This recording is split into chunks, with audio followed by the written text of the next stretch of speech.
महायुद्ध का पहला मोर्चा यूक्रेन।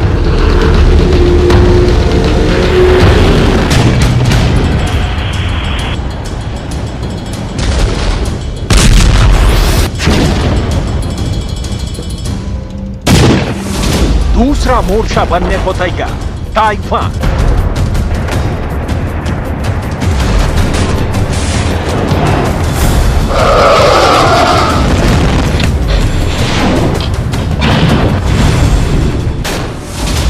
महायुद्ध का तीसरा मोर्चा कौन बनेगा?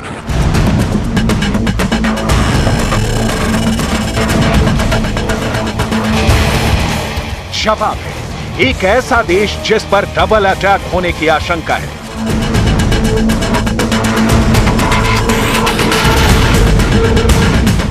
युद्ध का प्लान तैयार है, हथियार भी चुन लिए गए हैं, युद्ध की तैयारी भी हो चुकी है, बस हमले का वक्त तय होना बाकी है।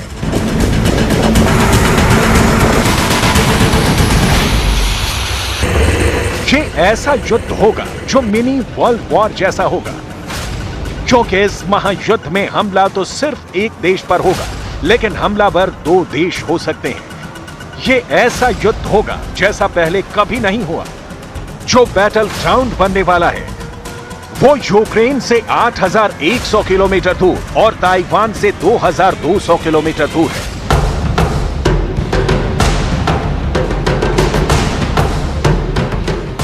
ये युद्ध कब और कहां होने वाला है, इसकी जानकारी दो ताकतवर लोगों को है।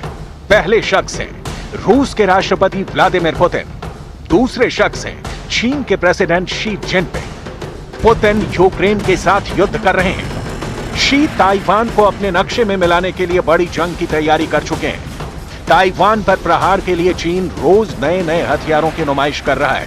ताइवान को डराने के लिए चीन ने स्विचेबल सुसाइड ड्रोन का एक्शन रिलीज किया है। इस वीडियो को चीन के ग्लोबल टाइम्स ने जारी किया है। इस वीडियो में स्विचेबल सुसाइड ड्रोन एक टैंक को निशाना लगाते दिख रहे हैं। स्विचेबल सुसाइड ड्रोन यूक्रेन जंग में भी दुनिया भर का ध्यान अपनी ओर खींच चुका है, लेकिन अब आशंका इस ड्रोन का किसी तीसरे देश के खिलाफ युद्ध में होने की है। दावा किया जा रहा है कि शी जिनपिंग और पुतिन अब एक साथ मिलकर किसी तीसरे देश पर हमला कर सकते हैं। इसके लिए रूस और चीन की सेना साथ मिलकर युद्ध का अभ्यास भी कर चुकी है।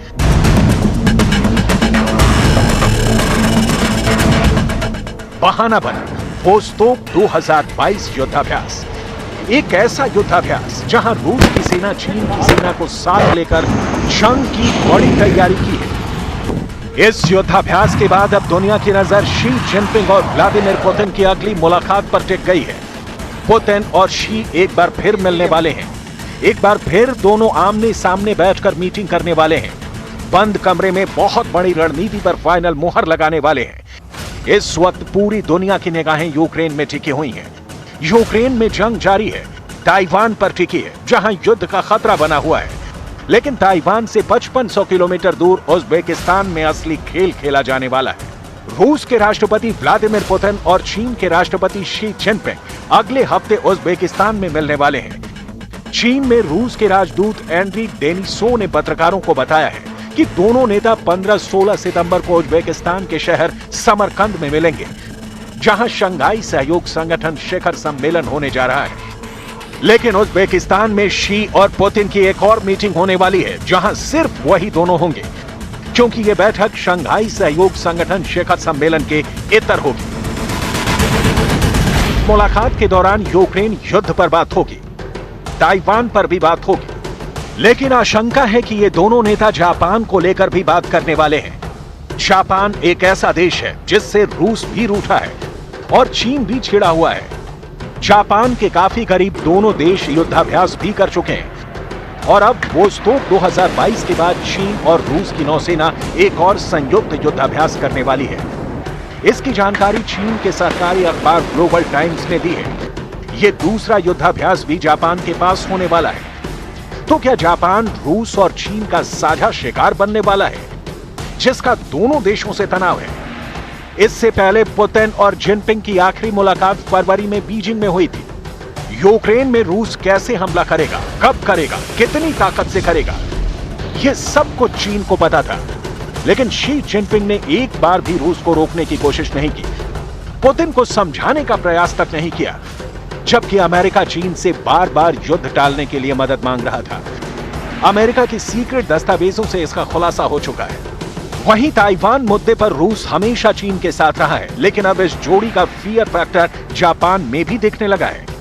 जापान की टेंशन की सबसे बड़ी वजह चीन और रूस की नौसेना का अगला युद्धाभ्यास है, क्योंकि इससे पहले रूस वोस्तोक 2022 युद्धाभ्यास को जापान के करीब के आइलैंड इटुरो, कोनाशिक, शिकोटन और हवोमाई पर भी कर चुका है, जिसे लेकर जापान मॉस्को के नाम विरोध का नोट भेज कड़ी आपत्ति भी जता चुका है,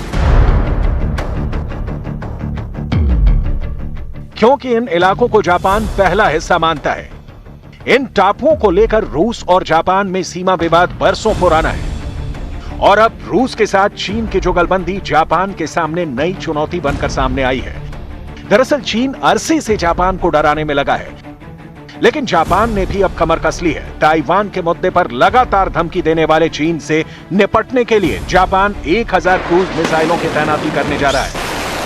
चीन के सरकारी अखबार ग्लोबल टाइम्स के मुताबिक इन मिसाइलों को जापान नैन्सेई और क्यूशु द्वीप पर तैनात कर सकता है। दावा किया गया है कि इन मिसाइलों के जरिए जापान चीन को उसी की भाषा में जवाब भी देने के फुल मूड में है। चीन के अखबार ग्लोबल टाइम्स ने दावा किया कि जापान अपनी सैन्य ताकत बढ़ाने में तेजी से जुट गया है। चीन के मुताबिक जापान हथियारों के मामले में उसकी बराबरी करने की कोशिश कर रहा है, और वो चीन के किसी भी खतरे का जवाब देने के लिए 1000 किलोमीटर लंबी रेंज वाली मिसाइलें तैनात कर सकता है। इन मिसाइलों की रेंज बढ़ाकर 5500 किलोमीटर तक की जा सकती है।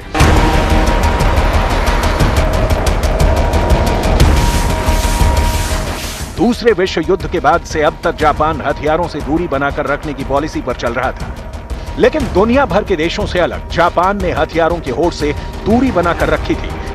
लेकिन अब वो डिफेंस बजट बढ़ाने के साथ साथ मारक मिसाइल बनाने की तैयारी में है। जापान के इंटेलिजेंस के मुताबिक चीन के पास 1900 के करीब जमीन से मार करने वाली मिसाइलें हैं, वहीं समंदर से मार करने वाली 300 मिसाइलें चीन ने बना रखी हैं। दावा किया जा रहा है कि जापान चीन के इस बढ़त को पाटने की कोशिश में लगा है। वो इतनी मिसाइलें जमा कर रहा है कि चीन की बराबरी कर सके, ताकि युद्ध के दौरान वो चीन को मिसाइलों से भी मुकाबला कर सके। इसलिए वो अपनी पुरानी मिसाइलों को अपग्रेड तो कर ही रहा है, नई मिसाइलों के साथ भी अपने जखीरे को भरने में लगा है। दावा तो यहां तक किया गया कि जापान सिर्फ लंबी दूरी की मिसाइलें बनाने तक ही नहीं रुकेगा, आने वाले समय में वो बैलिस्टिक मिसाइल, परमाणु पनडुब्बी और एयरक्राफ्ट कैरियर तक बनाएगा, ताकि चीन को युद्ध के मैदान में मात दे सके, साथ ही साथ अपने खिलाफ रूस और चीन की जुगलबंदी को बेअसर कर सके।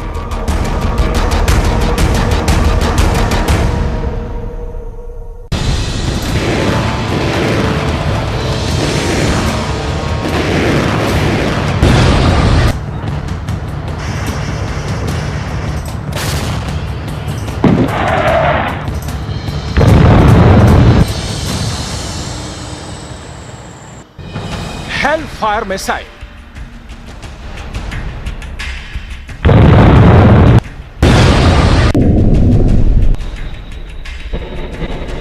ज़ेलेंस्की के हथियारों के जखीरे में अब हेलफायर मिसाइल भी शामिल होने जा रही है।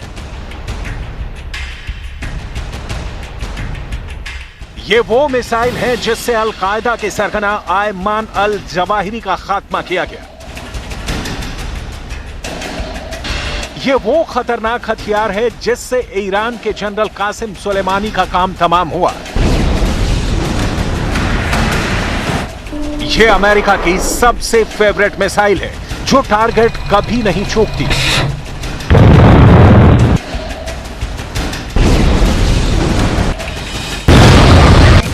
लेकिन ज़ेलेंस्की को हेलफायर मिसाइल का एडवांस्ड वर्जन मिलने जा रहा है। लेजर गाइडेड हेलफायर मिसाइल, यानी इस हेलफायर मिसाइल को टारगेट को हिट करने तक लेजर के द्वारा कंट्रोल किया जा सकेगा। एन वक्त पर इस मिसाइल का रास्ता बदला जा सकेगा। यह हेलफायर मिसाइल दुश्मन को चकमा देकर मारने में सक्षम है।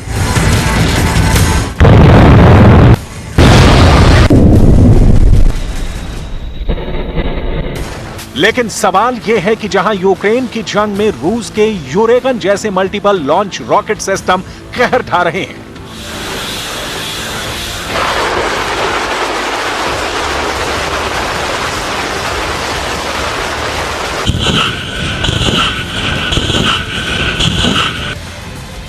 जहां अमेरिका के हाइमर्स जैसे मल्टीपल लॉन्च रॉकेट सिस्टम दुश्मनों का काम तमाम कर रहे हैं।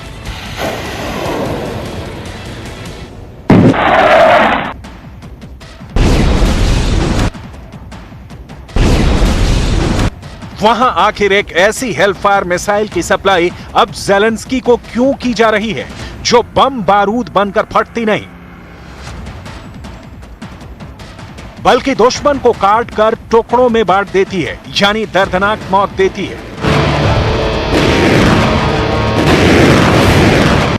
आखिर अमेरिका का पुतिन के खिलाफ ये नया हेलफायर सीक्रेट क्या है? ज़ेलेंस्की इस हेलफायर मिसाइल का उपयोग यूक्रेन की जंग में कैसे करने वाले हैं, ये सब हम आपको बताने वाले हैं। लेकिन सबसे पहले देखिए कि आखिर हेलफायर मिसाइल कैसे काम करती है। चौंकाने वाली ऐसी तस्वीरें हमारे पास हैं जो होश उड़ा दें। देखिए हेलफायर मिसाइल कैसे अपने टारगेट का पता लगाती है।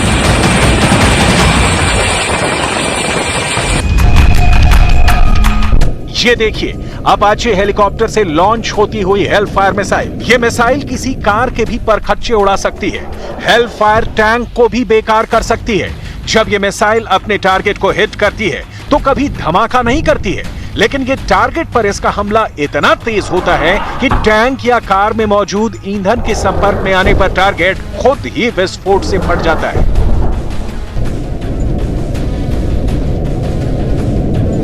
हेलफायर मिसाइल में बारूद नहीं बल्कि ब्लेड्स होते हैं। इसके ब्लेड्स बहुत तेज गति से घूमते हैं और टारगेट को काट कर रख देते हैं। जैसे ये देखिए, हेलफायर मिसाइल से ही अमेरिका ने सीरिया के इदलिब में तुर्की के एक जिहादी कमांडर को मार गिराया था। देखिए ये ईरान के कमांडर कासिम सुलेमानी पर हमले का वीडियो है।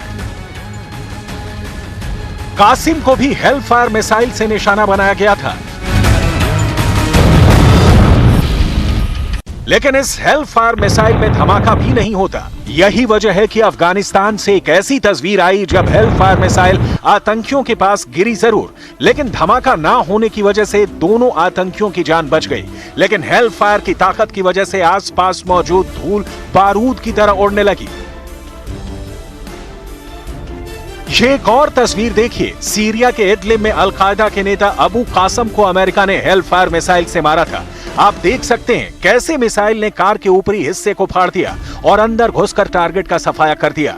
नोट करने वाली बात यह है कि कार धमाके से नहीं उड़ी, लेकिन वो कट गई। यह अफगानिस्तान की एक तस्वीर है जहां कार को हेलफायर मिसाइल ने नेस्तो नाबूद कर दिया।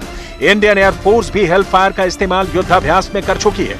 इस खास मिसाइल की लॉन्चिंग की एक और तस्वीर देखिए। हेलफायर अमेरिका की बहुत फेवरेट मिसाइल है। यह मिसाइल अमेरिका ने अपने खास दोस्तों को ही दी है। उसी में शामिल है सऊदी अरब की सरकार। सऊदी की शाही नेवी के पास MH-60R हॉक हेलीकॉप्टर्स हैं, जिससे हेलफायर मिसाइल को लॉन्च किया गया। इस सैन्य अभ्यास में सऊदी की नेवल फोर्स ने कई टारगेट्स को हेलफायर मिसाइल से नष्ट किया। ऐसी ही खतरनाक 160 हेलफायर मिसाइल नॉर्वे सरकार यूक्रेन को दे रही है। हेलफायर मिसाइलों का निर्माण मूल रूप से अमेरिका में होता है, यानी यह अमेरिका की मिसाइल है। ऑस्ट्रेलिया, क्रोएशिया, मिस्र, France, Greece, Bharat, Indonesia, Iraq, Israel, Italy, Jordan, Morocco, Japan, Kuwait, Lebanon, Netherlands, Norway, Qatar, दक्षिण Korea, Saudi Arab, Singapore, Spain, Sweden, Taiwan, Tunisia, तुर्की, यूएई और ब्रिटेन के पास यह मिसाइल मौजूद है। अब सवाल यह है कि आखिर यूक्रेन कैसे इन मिसाइलों का इस्तेमाल करेगा। यूक्रेन और रूस की सबसे जबरदस्त जंग इस वक्त पूर्वी यूक्रेन के मैदानों में चल रही है। यहां पर रूस और यूक्रेन के टैंकों के बीच भी एक बड़ा संग्राम चल रहा है।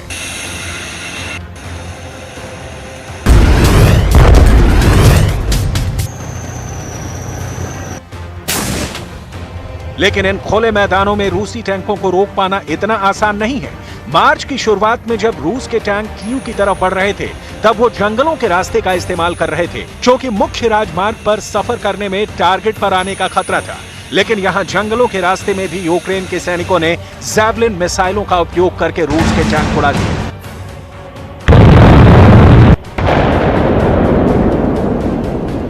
टैंकों के युद्ध के पहले फेज में तो निश्चित रूप से ज़ेलेंस्की की आर्मी भारी पड़ी है, लेकिन खुले मैदानों में जैवलिन मिसाइल की उपयोगिता खत्म हो गई। इसका तोड़ निकालने के लिए यूक्रेन ने अमेरिका में निर्मित हाइमर्स रॉकेट लॉन्चर्स का इस्तेमाल किया है।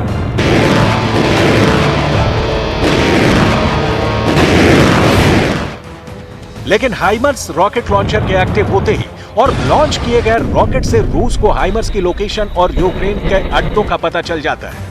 इसीलिए अब यूक्रेन ने हेलफायर मिसाइल का इस्तेमाल रूस के टैंकों, बख्तरबंद गाड़ियों और रॉकेट लॉन्चर्स को टारगेट करने के लिए प्लान किया है।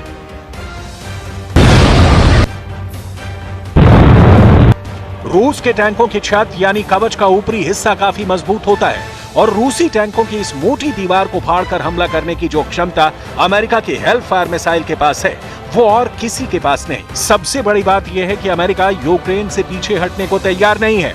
अमेरिका के विदेश मंत्री एंटनी ब्लिंकन ने न सिर्फ कीव का दौरा किया है, ज़ेलेंस्की से मुलाकात की है, बल्कि यूक्रेन को युद्ध का और साजो सामान देने का वादा भी किया है।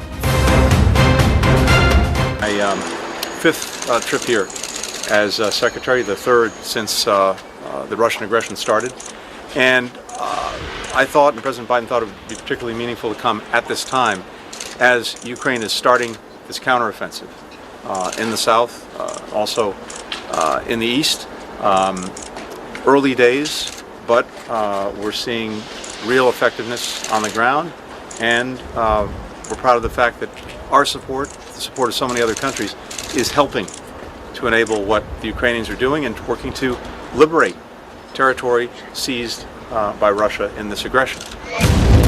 एंटनी ब्लिंकन ने यूक्रेन के इरपिन शहर का दौरा किया और खास तौर पर उन इमारतों को देखा जो रूस की मिसाइलों और रॉकेट्स का शिकार हुए हैं। एंटनी ब्लिंकन ने इनको जानबूझकर आबादी पर किया गया हमला करार दिया।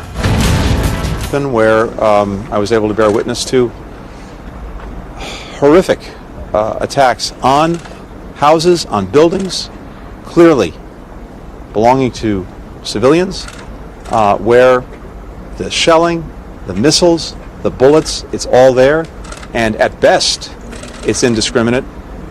At worst, it's intentional. America के सहयोग से यूक्रेन को लगातार बढ़त मिल रही है। यूक्रेन की डिफेंस मिनिस्ट्री ने बयान जारी किया है कि बीते 10 दिनों में यूक्रेन ने 1000 वर्ग किलोमीटर जमीन को रूस से मुक्त करवाया है। यानी हर दिन यूक्रेन 100 वर्ग किलोमीटर जीत रहा है। ये यूक्रेन आर्मी का जबरदस्त पलटवार है।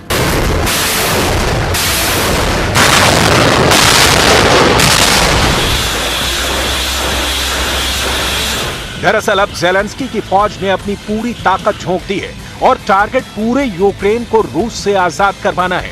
क्राइमिया को लेकर पहले ही ज़ेलेंस्की बयान दे चुके हैं। ज़ेलेंस्की ने पहले ही 10 लाख फौज रिजर्व कर ली है और इस फौज को लगातार पलटवार के लिए ट्रेनिंग दी जा रही है।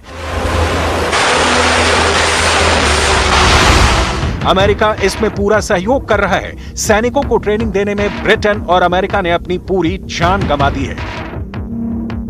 दूसरी तरफ रूस की सेनाएं लगातार ज़पोरिज़िया परमाणु प्लांट के आसपास दबाव बनाने में लगी हुई हैं। यूक्रेन के अधिकारियों के मुताबिक ज़पोरिज़िया के एक गांव में बुधवार को हुए हमले में 3 लोगों की मौत हो गई और 7 घायल हो गए। ये तस्वीरें उसी हमले की हैं। Я так думав, я чоловік не воєнний, я не знаю. Ми до цього спокійно працювали в полях. А тепер все стоїть, оночки. Приїхали б днем, ми вам все показали, що все стоїть, все гніє, все, нічого не убито. ऐसा लग रहा है कि पुतिन का क्रोध शांत होने तक युद्ध जारी रहेगा।